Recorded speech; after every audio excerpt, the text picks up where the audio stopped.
Welcome you all on Fusis learning. आप सभी का एक बार फिर से बहुत बहुत स्वागत है आप ही के चैनल फ्यूसिस लर्निंग के ऊपर।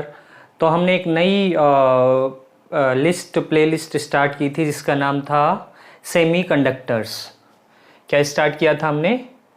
Semi conductors. तो कल उसकी मतलब लास्ट जो क्लास हुई थी वो आपकी इंट्रोडक्टरी क्लास हुई थी और आज हम उसी में थोड़ा सा आगे पढ़ेंगे।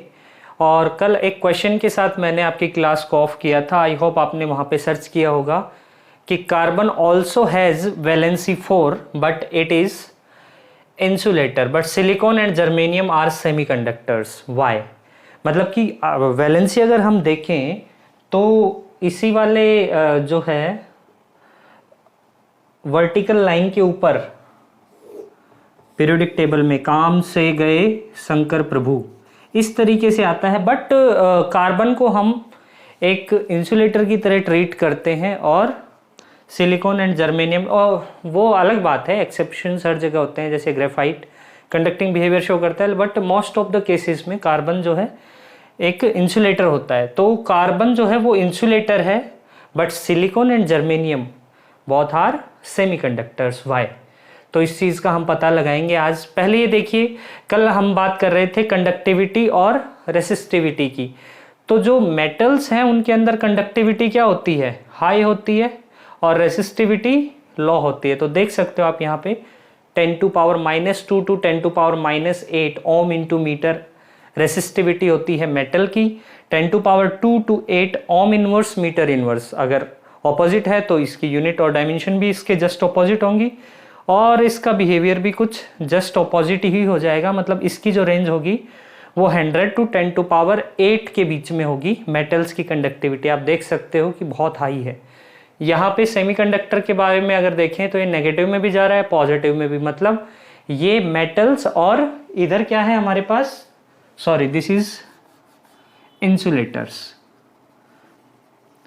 मेटल्स एंड इंसुलेटर्स, इन दोनों का क्या है, मिला जुला रूप क्या कहलाता है? आपका सेमीकंडक्टर कहलाता है। तो इसकी जो रेसिस्टिविटी है 10⁻⁻5 टू 6 एंड इंसुलेटर के अंदर this is 10⁻11 to 19, that is very high.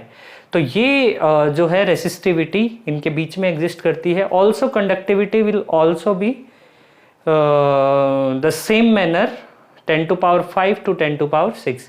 तो इसको याद रखने का तरीका भी आप देख सकते हो, यहाँ पे थोड़ा सा रिलेट करके आप पढ़ सकते हो कि रो जो है उसकी रेंज का जस्ट नेगेटिव साइन के साथ आप क्या याद कर सकते हो, सिग्मा। तो आपको रो ही याद रखना है, सिग्मा अपने आप याद हो जाएगा मेटल्स, सेमीकंडक्टर एंड इंसुलेटर के लिए।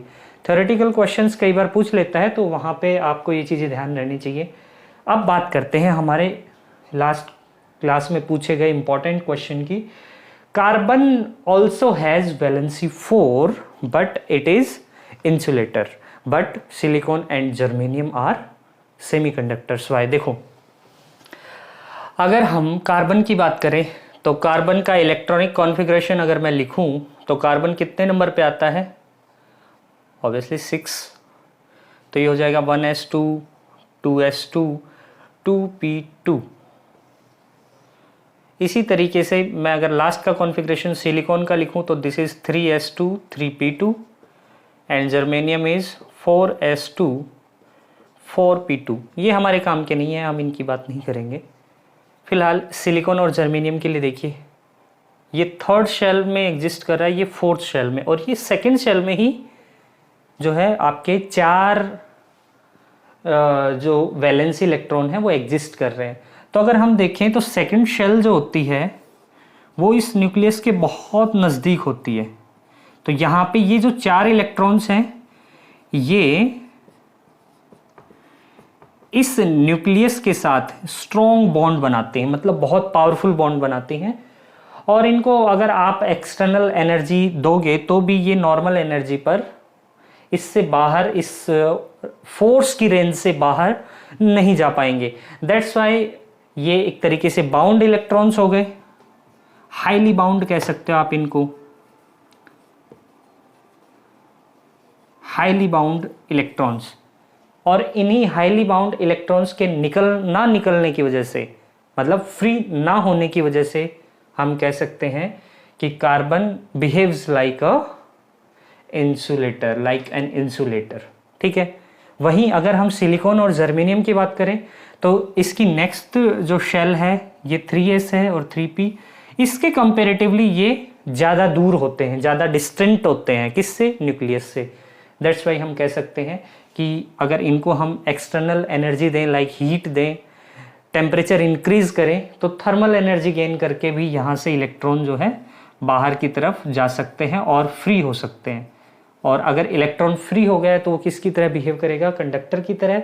और अगर फ्री नहीं है, 0 केल्विन टेम्परेचर पे है, 0 केल्विन टेम्परेचर एब्सोल्यूट टेम्परेचर होता है जिसके ऊपर जो सेमीकंडक्टर्स हैं वो किसकी तरह बिहेव करते हैं?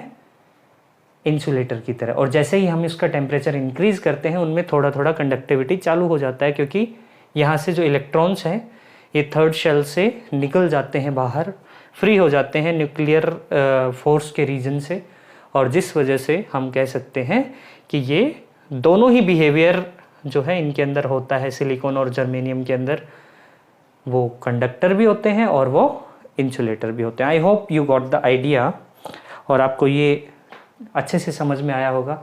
अब देखिए थोड़ा सा आगे बढ़ते हैं और बात करते हैं कि क्या चक्कर है कि ये थर्मल एनर्जी गेन करके सिलिकॉन एंड जर्मेनियम इलेक्ट्रॉन्स को फ्री कर देते हैं थर्ड शेल और फोर्थ शेल के अंदर।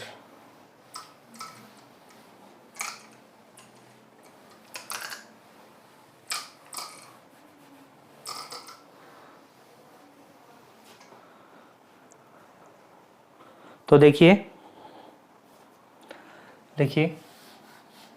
थर्ड शेल और फोर्थ शेल के अंदर सेमीकंडक्टर को हम एक थ्योरी है बैंड थ्योरी, उससे ज़्यादा अच्छे से पढ़ सकते हैं। बैंड थ्योरी क्या कहती है कि देखिए दो तरीके के बैंड होते हैं, valence band and conduction band. जैसा कि नाम से ही पता चल रहा है, वैलेंस बैंड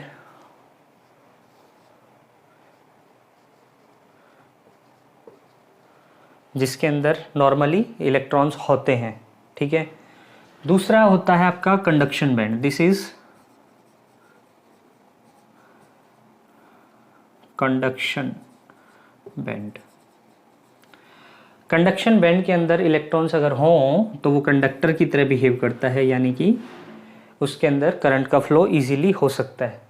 तो अगर हम कंडक्टर की बात करें या मेटल्स की बात करें, कंडक्टर्स के अंदर ये जो वैलेंस बैंड होता है और कंडक्शन बैंड दोनों ओवरलैप्ड होते हैं। आप कुछ इस तरीके से मान सकते हो,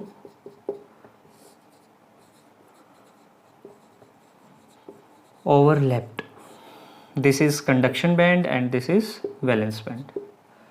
बट अगर हम इंसुलेटर की बात करें तो इंसुलेटर के अंदर कंडक्शन बैंड और वैलेंस बैंड के बीच में बहुत ज़्यादा गैप होता है, and this gap is called energy band gap. इसको आप डेल्टा ईजी से भी रिप्रेजेंट कर सकते हो। This is very high. तो अगर यहाँ पे वैलेंस बैंड के अंदर आपके क्या होते हैं? इलेक्ट्रॉन्स होते हैं। तो नॉर्मल टेम्परेचर के ऊपर क्या होता है कि यहाँ से इलेक्ट्रॉन्स कंडक्शन बैंड में जा ही नहीं पाते हैं। नॉर्मल जो टेम्परेचर है या टेम्परेचर को बहुत ज़्यादा बढ़ाने पर भी इनको यहाँ तक जाने में बहुत ज़्यादा एनर्जी की रिक्वायरमेंट होती है, और नॉर्मल टेम्परेचर डिफरेंस से ये अटेन करना बहुत मुश्किल हो जाता है, जिस वजह से कंडक्शन बैंड में इलेक्ट्रॉन नहीं आ पाते, और कंडक्शन बैंड में इलेक्ट्रॉन नहीं आएंगे तो ये किसकी तरह बिहेव करेगा? इंसुलेटर की तरह बिहेव करेगा। वहीं कंडक्टर के अंदर अगर हम देखें तो ये ओवरलैप्ड ही है, तो यहाँ से यहाँ इलेक्ट्रॉन जाने के लिए ना किसी थर्मल एनर्जी की रिक्वायरमेंट है, ना किसी और टाइप की एनर्जी की रिक्वायरमेंट है। यहाँ इलेक्ट्रॉन है, ये इधर भी हैं, और यहाँ इलेक्ट्रॉन है, ये इधर भी है। तो बेसिकली यहाँ कंडक्शन बैंड के अंदर इलेक्ट्रॉन होते ही हैं, और जिस वजह से ये कंडक्टर की तरह बिहेव करता है।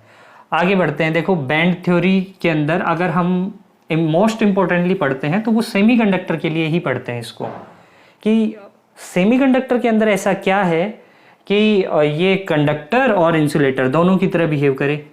तो देखिए इनका ये जो बैंड गैप होता है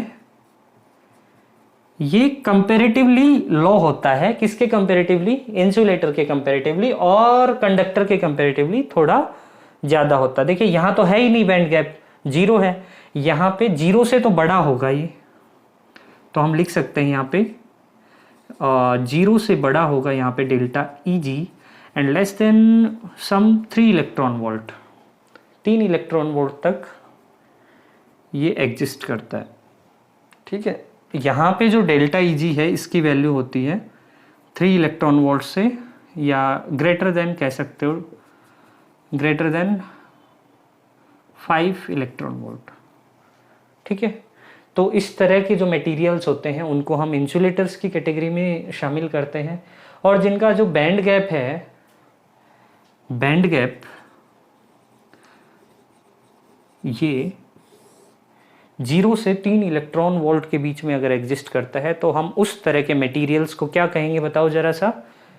सेमीकंडक्टर्स कहेंगे, और यही एक तरीके से बैंड थ्योरी की पहचान होती है। आगे हम सेमीकंडक्टर्स को भी डिफाइन करेंगे, 2 पार्ट्स में वहाँ पे डिस्ट्रीब्यूट करेंगे, एक एन टाइप और पी टाइप। वहाँ पे अलग से बैंड थ्योरी पढ़ेंगे कि डोनर लेवल और एक्सेप्टर लेवल का कॉन्सेप्ट आएगा वहाँ पे बैंड थ्योरी के अंदर ही, तो उसको थोड़ा सा आगे बढ़ते हैं और देखते हैं।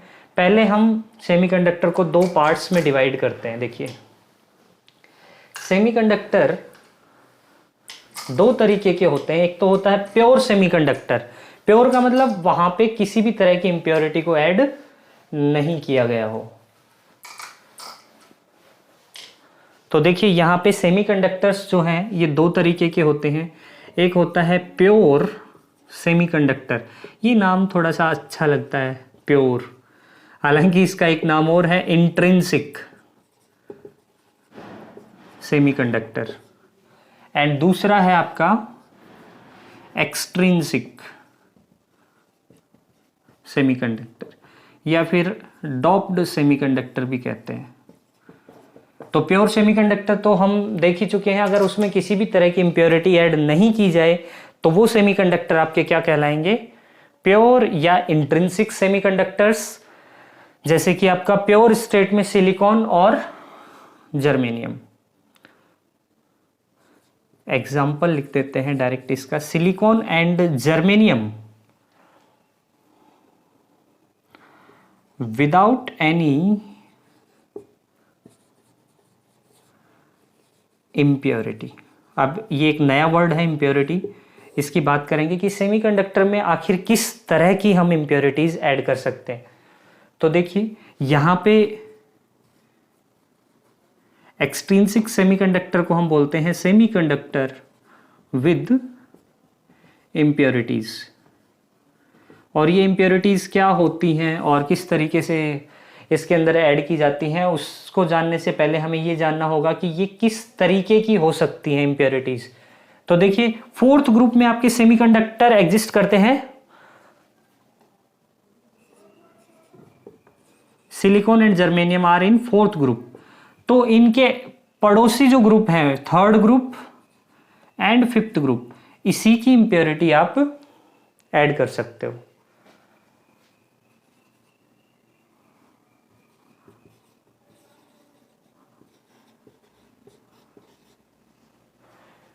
Boron, aluminium, gallium, indium and tellurium. यहां पे 5th ग्रुप के अंदर क्या आता है? Nitrogen, phosphorus, arsenic.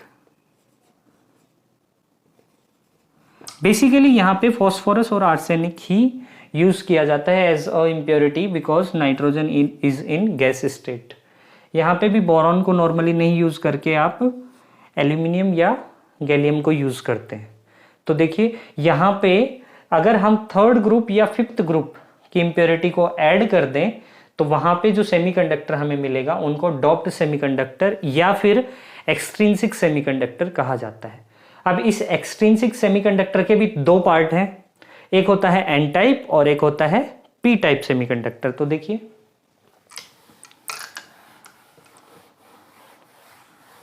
यहां पे हम एक्सट्रिंसिक सेमीकंडक्टर के पार्ट्स की बात करें तो ये 2 तरीके के होते हैं, एक होता है एन टाइप दूसरा होता है पी टाइप। तो एन टाइप सेमीकंडक्टर और पी टाइप सेमीकंडक्टर्स क्या होते हैं? देखो, जब हम सिलिकॉन और जर्मेनियम के साथ 5th ग्रुप की इम्प्योरिटी ऐड कर देते हैं तो वहां पे हमें एक्सेसिव अमाउंट में क्या मिल जाता है? एक इलेक्ट्रॉन मिल जाता है, क्योंकि यहां पे देखो NS2NP2 था, यहाँ NS2NP3 आता है। जो इलेक्ट्रॉनिक कॉन्फ़िगरेशन हम लिखते हैं 5th ग्रुप का, वो बेसिकली क्या आता है? NS2NP3, और यहाँ पे आता है NS2NP2। तो यहाँ पे देखो, जो 4 वैलेंसी है वो इन 4 इलेक्ट्रॉन्स के साथ तो बॉन्ड बना लेती है, बट एक इलेक्ट्रॉन एक्सेसिव अमाउंट में रह जाता है, और उस इलेक्ट्रॉन की वजह से ही क्या होता है? करंट फ्लो होता है। और उसी टाइप के अपन सेमीकंडक्टर्स को क्या बोलते हैं? N type extrinsic semiconductor. ठीक है, तो इसमें लिखेंगे हम 5th group impurity is added। और यहां पे हम पढ़ेंगे, यहां पे देखो इनका कॉन्फ़िगरेशन क्या हो जाएगा? NS2NP1, यानी कि एक इसके 3 इलेक्ट्रॉन्स बना लेंगे, एक जगह वैकेंट रह जाएगी, वहां पे इलेक्ट्रॉन्स की रिक्वायरमेंट होगी। यानी कि जहां पे इलेक्ट्रॉन नहीं होता है उसको एब्सेंस ऑफ इलेक्ट्रॉन बोलते हैं, और उसी को हम सेमीकंडक्टर इलेक्ट्रॉनिक्स के अंदर एक होल का नाम दे देते हैं।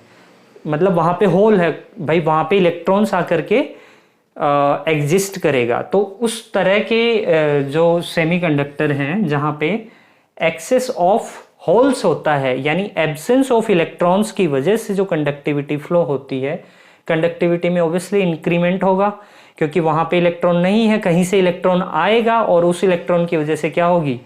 करंट फ्लो होगी। जिस वजह से हम कह सकते हैं कि अगर हम 3rd ग्रुप की इंप्योरिटी भी सेमीकंडक्टर में ऐड करें तो वहां भी हमें क्या मिलता है? कंडक्टिविटी में इंक्रीमेंट मिलता है। तो 3rd ग्रुप impurity